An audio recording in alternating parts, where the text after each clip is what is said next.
Je m'appelle Fred Avril, j'ai fait quelques disques. Euh, et puis là, récemment, je me suis mis à la musique de film. J'ai travaillé avec Jonito sur 2 films.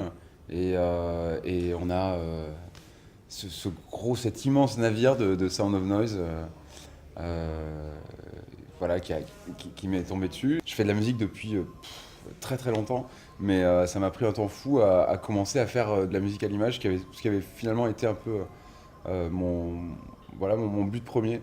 Music for Six Drummers and Apartments, il a eu la Caméra d'Or, il a eu des prix énormes à Montréal, etc. Partout il raflait les prix, mais il n'était pas diffusé à la télé. Il a été diffusé à la télé une fois en Suède, et un mec l'a enregistré et l'a mis sur YouTube. Et en fait, le truc a fait des millions de vues.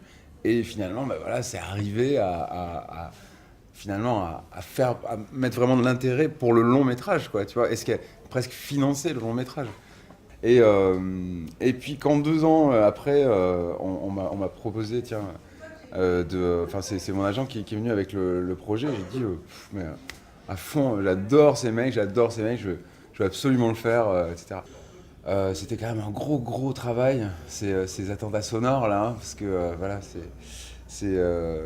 chaque attaque représente des mois et des mois de travail. Je crois qu'ils ont mis 4 ans à le faire, faut savoir.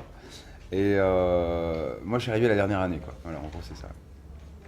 C'est quelque chose qui va au-delà du simple, disons, du fantasme de musicien. C'est vraiment, à mon avis, universel, quoi. Le film s'appelle Sound of Noise. Donc tu te dis quand même, waouh, ça va pas être facile de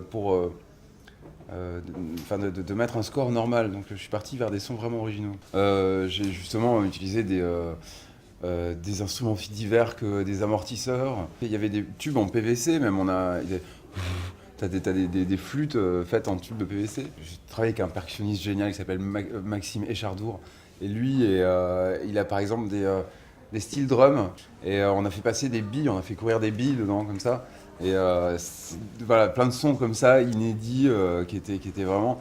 J'ai utilisé beaucoup de scie musicale aussi. Après, il y a des synthés, j'ai utilisé Metasynth, des logiciels, beaucoup, pour trouver des timbres nouveaux. En fait, nouveau, tout a été fait en même temps, hein, c'est pas. Mais en tout cas, c'est des très très bons outils de recherche.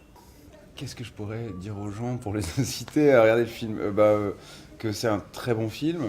Il est plein d'entertainment, on dit ça, d'amusement, quoi. Voilà, il est rempli de ce truc, on s'embête jamais. Il y a toujours, voilà, toutes les 3 minutes, hein, quelque chose de fun, et puis ou alors de l'amour, l'émotion, etc. Enfin, tout ça est vraiment vraiment bien dosé.